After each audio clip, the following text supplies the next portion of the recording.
Class 6-এর student reading পারে না, এর জন্য দায়ী অভিভাবক নাকি প্রাইমারি শিক্ষক নাকি মাধ্যমিক বিদ্যালয়ের শিক্ষক?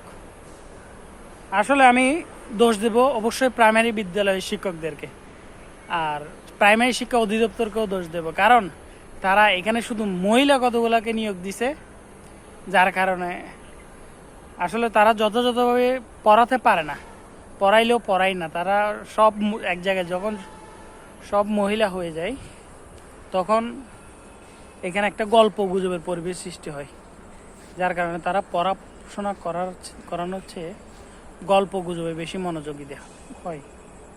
যার কারণে আসলে প্রাইমারি স্কুল থেকে যদি যথাযথভাবে একটা স্টুডেন্ট না উঠে, মাধ্যমিক বা উচ্চ পর্যায়ে গিয়ে সে ভালো করবে না, এটা অস্বাভাবিক কিছু নয়। তাই আমাদের প্রাথমিক বিদ্যালয়ের সিস্টেমটাই পরিবর্তন করতে হবে।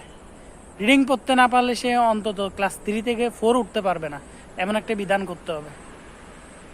কারণ মাধ্যমিক বিদ্যালয়ে 14-15টা বই, মাধ্যমিক বিদ্যালয়ে রিডিং শেখানো কখনো সম্ভব নয়।